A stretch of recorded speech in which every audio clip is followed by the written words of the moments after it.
Adrienne affirme avoir pris pour fil conducteur la théologie mariale dans les sermons. En fait, je m'intéresse particulièrement à ces sermons, qui est en quelque sorte ma base de lancement, mais on peut trouver des traces de théologie mariale dans des Ailleurs. ouvrages qui normalement traitent, je ne sais pas moi, des verrues ou de la calvitie. Voilà. C'est là la chose la plus inattendue. Et pourquoi on convoque la Sainte Vierge pour des verrues ou de la calvitie? Expliquez-moi. C'était un raccourci Oui, je un peu sais. rapide. En fait, donc Juan Ril, comme j'ai pu le dire auparavant, a beaucoup écrit, notamment sur la médecine. Et beaucoup d'images à l'époque peuvent être invoquées pour désigner la Vierge Marie. Par exemple, elle est une sorte d'avocat. Donc on va, dans des ouvrages juridiques, on va la retrouver, puisqu'elle est en quelque sorte C'est l'avocate. elle qui intercède. Voilà. Mais c'est une notion, la médiation de la Vierge Marie est une notion qui flotte encore à l'époque, qui est affixée. De la même manière, le Christ peut être comparé à un médecin, mais également la Vierge Marie. Et donc on peut trouver des espèces de parallèles où voilà, où elle est une sorte de médicament de manière très précise. On peut avoir quasiment comme une sorte de recette médicale, mais l'ingrédient principal serait la Vierge Marie en quelque sorte. Voilà. Il faut l'invoquer donc quand Alors voilà, on est l'invoquer malade quand ou... on est malade, quand on est quand on est naufragé, quand on va perdre son fils, enfin voilà, toutes sortes de choses. Mais disons que la manière dont je m'intéressais donc à la Vierge Marie, on peut croire, comme d'habitude pour les chercheurs, qu'on s'intéresse vraiment à, je sais pas, euh, comment dire, les chevaliers paysans de l'an 1000 au lac de Paladru, qui est l'évocation d'un film français assez connu pour se moquer des thésards. Voilà. Effectivement, cela peut paraître extrêmement précis. Alors, comme d'habitude, on va vous répondre, chacun dans son cas, non, c'est extrêmement large. Et dans ce cas particulier, il y a deux choses. La première, c'est que ce thème marial va effectivement se retrouver dans énormément d'œuvres de Juan Gil, qui est ce qu'on appelle un encyclopédiste. Le dernier, probablement un des derniers les plus importants du Moyen-Âge. Qu'est-ce qu'un encyclopédiste? C'est quelqu'un qui essaie euh, de résumer tout le savoir qu'il a, de synthétiser tout. synthétiser tout le savoir qu'il a. On a du mal à s'imaginer ce que c'est, puisque maintenant on a Internet, des bibliothèques à portée de main. À l'époque, souvent cela pouvait se transmettre sur des peaux de veau, par exemple. Ça coûte extrêmement cher. Il fallait pouvoir les réunir dans toute l'Europe. Donc c'était extrêmement compliqué. Donc c'était une œuvre gigantesque. Disons, le fil rouge de la Vierge Marie est un thème qu'on retrouve à peu près dans tous les domaines, en fait, que ce soit la liturgie ou les sermons, ce qui n'est pas tellement inattendu, mais dans des ouvrages beaucoup plus divers comme l'histoire, etc.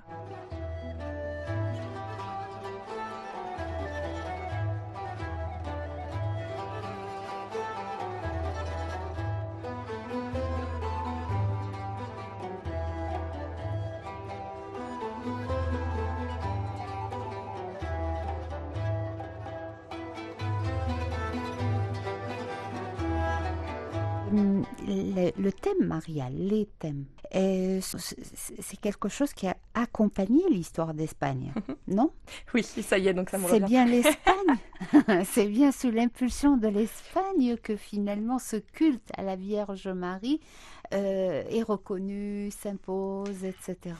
Alors, Du moins, une des églises qui ont le plus défendu cela. voilà. Sinon, On effectivement, va, il y aurait un on grand va, hispanocentrisme. on va relativiser. Disons que c'est aussi la raison pour laquelle je m'intéresse à un auteur ibérique et à ce thème spécifique, puisque, oui, le thème marial est encore extrêmement fécond, même en Espagne actuellement. Un Ildefonse de Tolède, donc la période visigothique au 7e siècle, va composer voilà, un des premiers écrits, en tout cas dans la péninsule, sur la Vierge Marie. Bon, il y a des conciles orientaux qui en parlaient évidemment bien auparavant. Mais on peut le voir dans la suite des siècles, il y a toutes sortes de bagarres, même au niveau politique, entre des bourgeois d'une ville et un ordre comme les dominicains, donc des autodafés, l'Inquisition va s'en mêler, etc. La manière dont on va représenter, alors par exemple l'Immaculée Conception avec l'école de Pacheco à Séville, au XVIIe, etc. Ça a toujours été extrêmement mouvementé. Un roi comme Alphonse X va proclamer sa dévotion dans des centaines et des centaines de récits de miracles, de louanges de la Vierge, dans ses cantigas. Ce n'est pas anodin. Ce n'était pas une récréation pour un roi extrêmement occupé.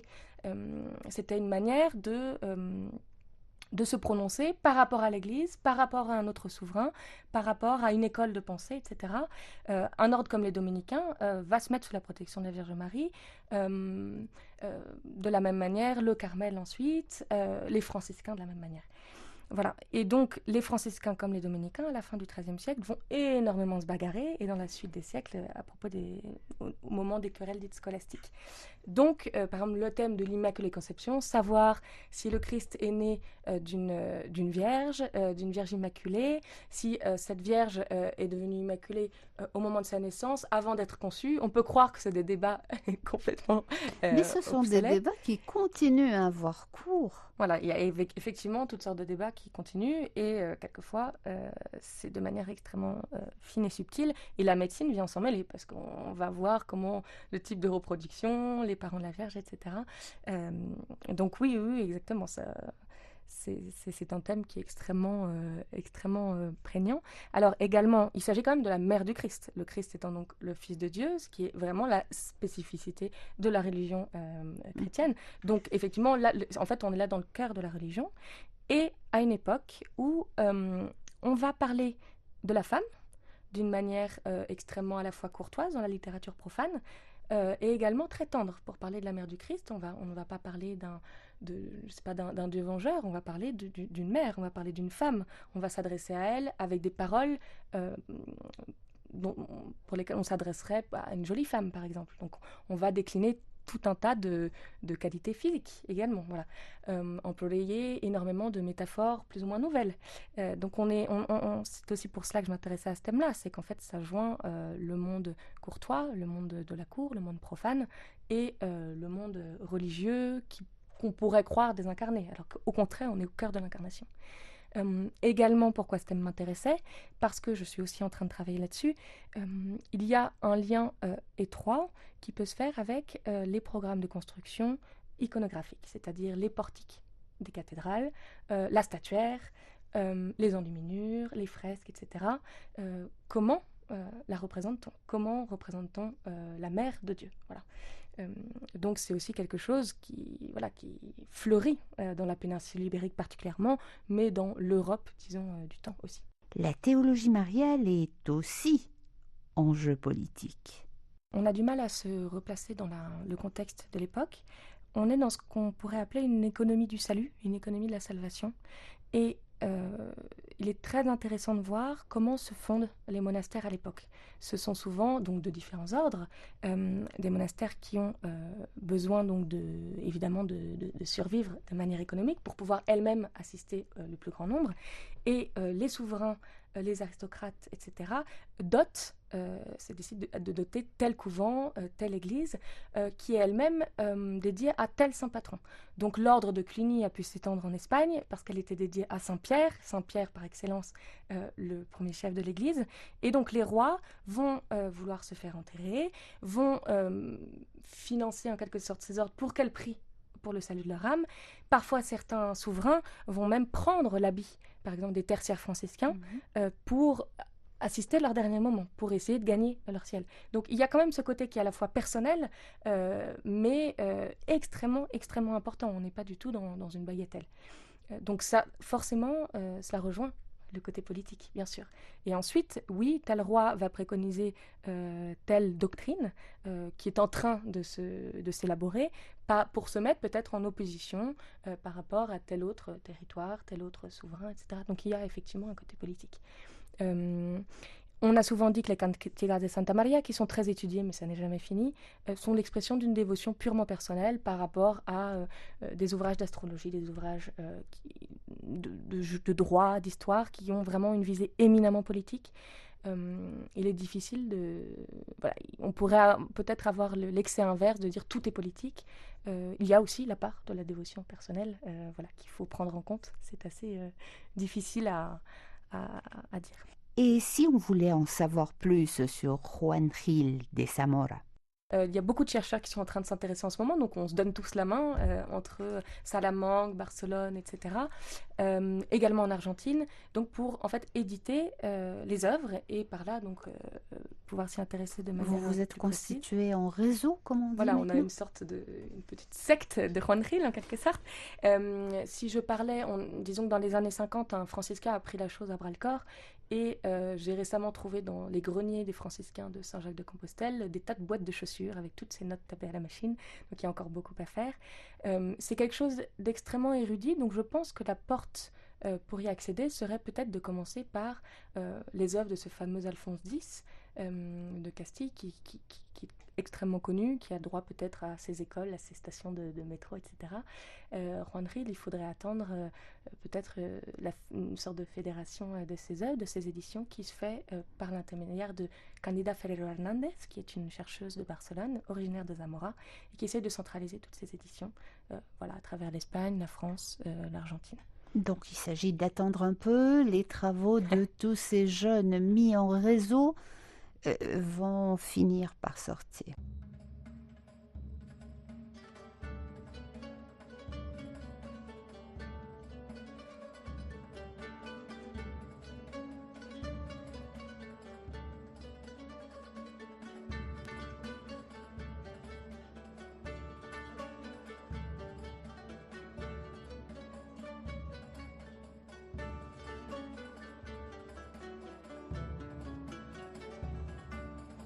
El Martínez de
Influence hispanique, un programme proposé par Jimeno Enzar avec Pedro Berastegui à la réalisation.